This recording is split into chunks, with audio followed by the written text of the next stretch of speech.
RCR, la red que comunica y une al Perú.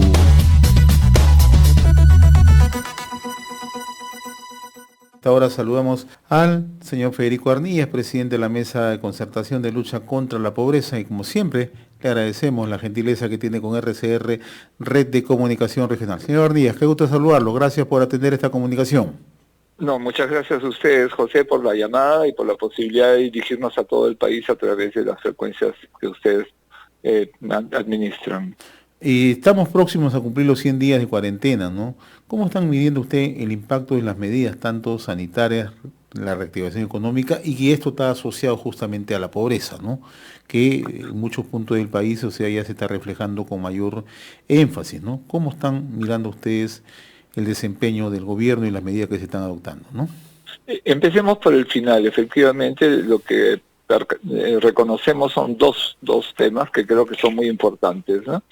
El primero es la cantidad de personas que han sido afectadas, que creo que no es un dato secundario, y dentro de ellas las personas que han perdido la vida, y en ese sentido nuestra solidaridad y nuestro acompañamiento a las familias que han sufrido eso, ¿no? Y en especial el reconocimiento a quienes lo han hecho, que se han contagiado por atender a otras personas.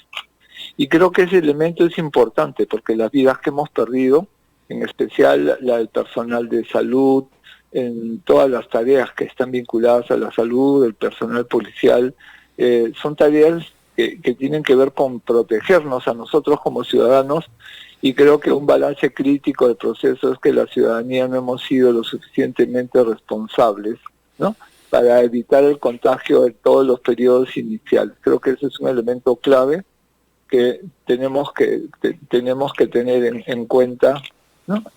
Tenemos que tener en cuenta. Me parece muy importante eso. La segunda cosa que hay que reconocer es dónde estábamos antes de la pandemia, dónde estaba nuestro servicio de salud. Y la verdad es que nuestro servicio de salud estaba descuartizado, estaba en la sanidad que manejan las Fuerzas Armadas y Policiales, el servicio privado, estaba de salud, y estaban todos los sistemas que administran el gobierno nacional con los gobiernos regionales, ¿no?, que habitualmente llamamos MINSA, y que es el servicio público de salud. 4 fuerzas, cada una con su propia lógica, ¿no? Entonces lo que nos está pasando en una buena parte de la pandemia es que esos servicios han seguido tirando para su lado. Y felizmente se ha logrado ir acortando esa tensión, ir acercándonos, ¿no?, a generar una capacidad de respuesta. Pero obviamente la respuesta ha tenido todas esas restricciones que hoy vemos, ¿no? Entonces eso me parece que es muy importante, y entonces lo que hay que preguntarnos es cuál sería el nivel de muertes que tendríamos si empezamos con 300 camas UCI, ¿no?, y ahora felizmente ese número está superando los 2.000, ¿no?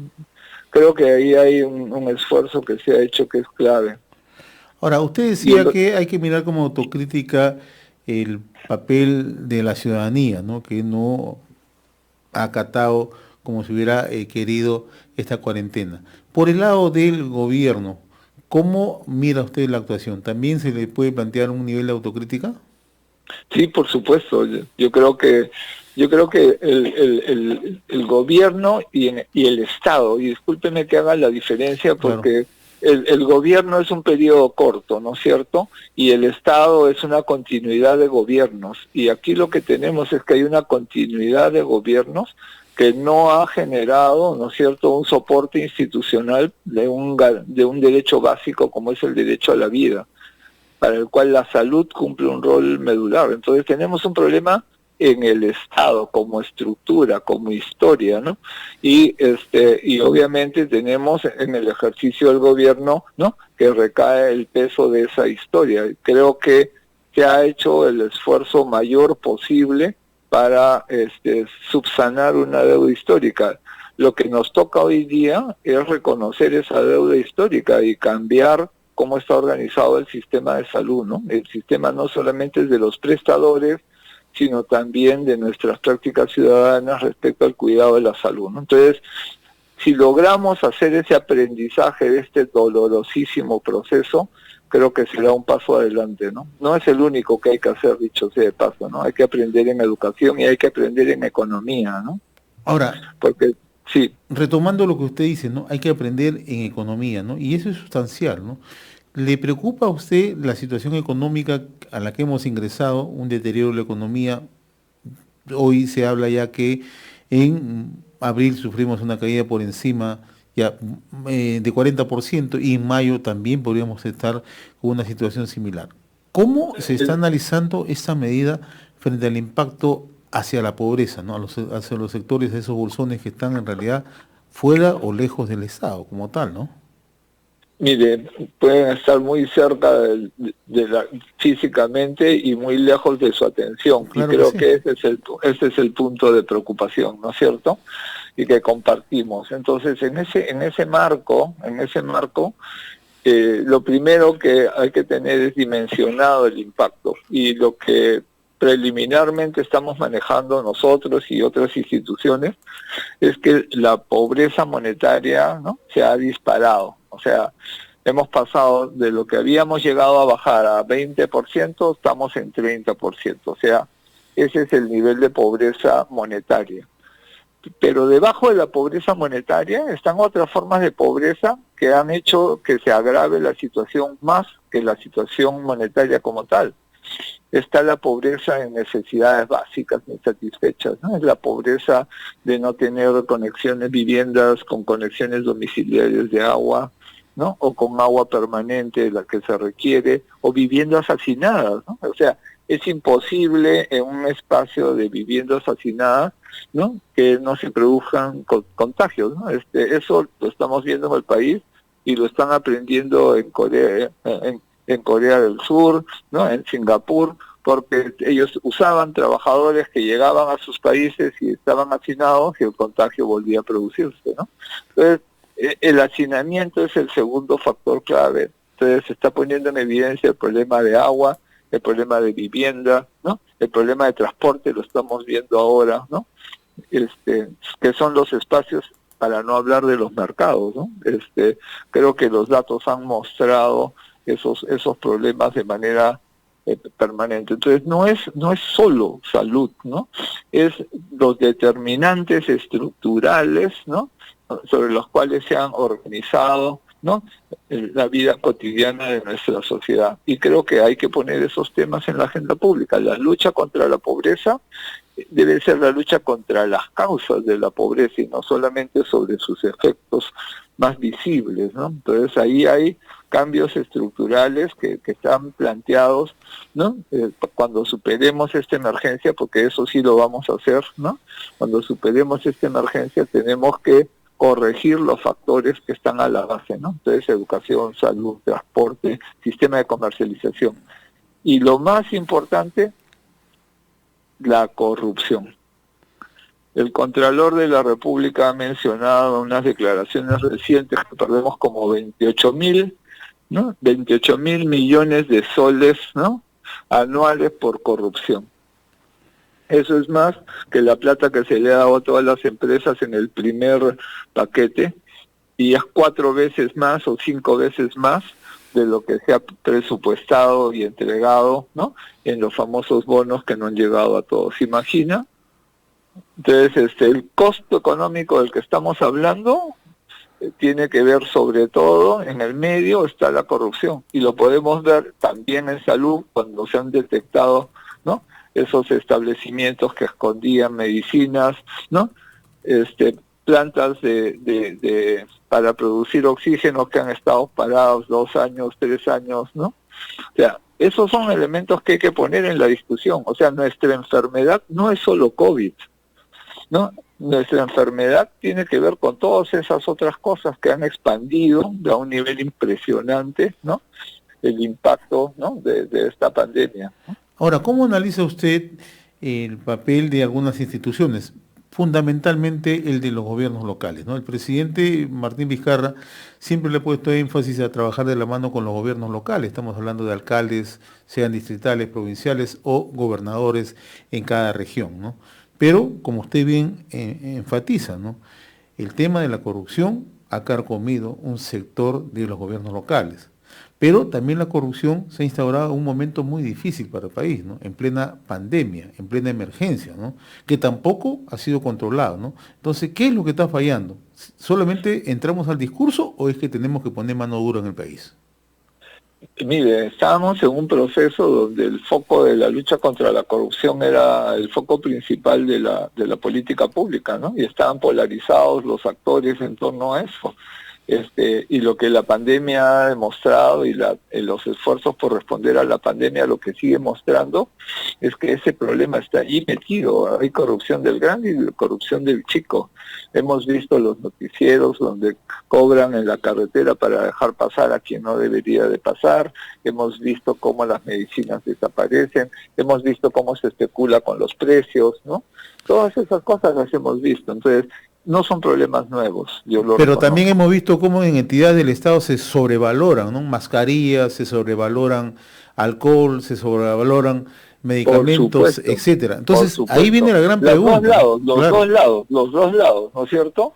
Y ese es el problema sobre el que estamos llamando la atención. Entonces, la lucha contra la corrupción, también es parte de la lucha por la salud de la población, y eso es lo que quiero llamar su atención, ¿no?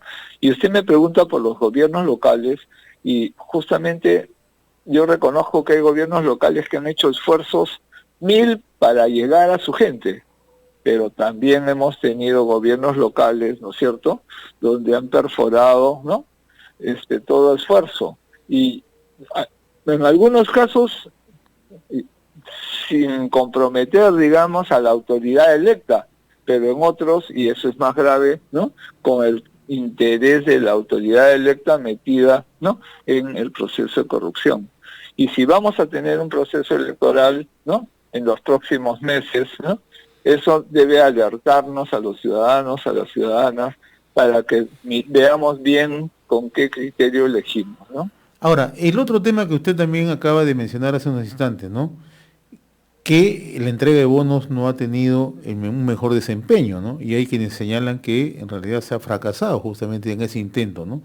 ¿Le preocupa que un gobierno que tanto hablaba de una redistribución de la riqueza, de un enfoque mucho más directo hacia las poblaciones que menos tienen, en el momento más indicado no haya cumplido con lo deseado? A ver, hay varios temas allí planteados, ¿no? Yo creo que lo que hemos hecho como país, ¿no?, en estos 20 años, no ha terminado de tocar los problemas de inclusión completamente. Aunque se han hecho cosas muy importantes en materia de inclusión, ¿no? Hablemos de la más complicada cuando hablamos de bonos, ¿no? La más complicada cuando hablamos de bonos es la inclusión financiera. ¿Por qué? Porque la mayoría, o un sector muy importante de la población, en especial de la más pobre, no tiene acceso a una cuenta bancaria. Y creo que ese es un derecho que no está reconocido y por tanto tampoco está garantizado. Más del 40% de los adultos, ¿no?, de este país no tienen acceso a una cuenta bancaria. Y ese es un tema que hemos comentado y que hemos respaldado, ¿no? La necesidad, porque además hay otros países en la región que lo tienen, ¿no?, que tienen a los 18 años tienes tu cuenta bancaria, tu nombre, ¿no? Entonces, eso son cosas claves. No había ese dato. Si quisiéramos entregarle, ¿no?, por el sistema financiero la plata directamente a las personas, hoy día no hay cómo. Lo que se necesita entonces es lo que se está decidiendo, ¿no?, que con tu DNI, ¿no?, a tus 18 años tengas automáticamente una cuenta bancaria. Y el otro tema es la informalidad en el sentido, ¿no?, de que las personas no buscan necesariamente moverse en la legalidad, ¿no es cierto? Se mueven en un terreno gris. Los celulares, por ejemplo, tenemos un problema para usar protocolos que se usan en África hoy día, ¿no? Estamos empezando, ¿no?, a usar los celulares para circular dinero. pero hay 30 millones de celulares y no se sabe quién son exactamente unos 4 o 5 millones de esos celulares, ¿no? Ahora, Entonces, si usted quiere usar esas herramientas, digo, ya le pongo a todos los celulares 100 soles, no sabemos a quién se le está poniendo realmente, ¿no? ahora, señor Arnía, ¿se tiene una idea más o menos a qué población o a cuántas familias han alcanzado los bonos? Porque ahí también hay una discusión, ¿no? El MIS da una cifra, el presidente sale a veces con algunos estimados, ¿no? ¿Ustedes tienen más o menos qué porcentaje se ha alcanzado y qué porcentaje no se ha llegado? Mire, los datos que hemos estado revisando nos sitúan un nivel de cobertura, ¿no? del orden del 80% para las principales herramientas, digamos, que se han usado, ¿no? Pero eso obviamente no está cubriendo a toda la población. Por eso es que se ha planteado en el debate el tema del famoso bono universal. Y el que se ha llamado bono universal no está siendo tan universal como se planteaba. Entonces ahí tenemos un tema que hay que revisar, ¿no es cierto?, en términos de la cobertura del bono. Lo que se está haciendo ahorita entonces es abrir el mercado laboral, ¿no? Pero abrir el mercado laboral hoy día, lo que está aumentando es la tensión, ¿no?, entre economía y salud. Y eso nos preocupa. Para finalizar, ¿cómo están evaluando los efectos de esta pandemia ya en un acrecentamiento de la pobreza y pobreza extrema? Le pongo dos ejemplos muy puntuales. El caso de Cajamarca. Cajamarca, de acuerdo al INEI, tenía un 40% entre pobreza y pobreza extrema. O el caso de Puno, o el caso del Cusco, ¿no? ¿Cómo se está evaluando? ¿Qué indicadores o qué proyecciones tienen ustedes? Mire, las estimaciones por regiones son difíciles de establecer, ¿no es cierto? ¿Ya? Y recuerde que en el país medimos la pobreza monetaria por consumo, por la valoración del consumo de las familias. Y ese consumo puede venir de fuentes monetarias como de fuentes no monetarias. Y en el caso de Cajamarca, por ejemplo, es una de las regiones que ha venido, a pesar de haber estado, entre comillas, a la cola de la pobreza, los datos del 2019 mostraban, ¿no?, una mejora sostenida en la región Cajamarca. Y creo que eso es algo que hay que reconocer. En tanto sea un consumo sostenido, ¿no?, en los componentes de producción local, de la base de productores agropecuarios, ¿no?, agrícolas y pecuarios de las regiones, y que eso vaya al autoconsumo, ese lado no va a ser afectado, siempre y cuando el proceso de política pública sostenga un nivel de atención a los agricultores del país. Y ahí tenemos un tema que puede ser crítico en este segundo semestre del año, ¿ya? Entonces, en la parte del autoconsumo, ese piso está. Donde no está es en lo que se compra, porque el mercado ha estado cerrado, ¿no es cierto? O sea, el problema era ya no había plata y además no había a quién comprar, y al revés, las empresas no tenían a quién vender porque no habían compradores. Entonces, la estrategia económica ha puesto la atención más en las empresas que en el bolsillo de las personas, ¿no? Y eso es una de las complicaciones que puede ser que estemos viendo en estos días, ¿no?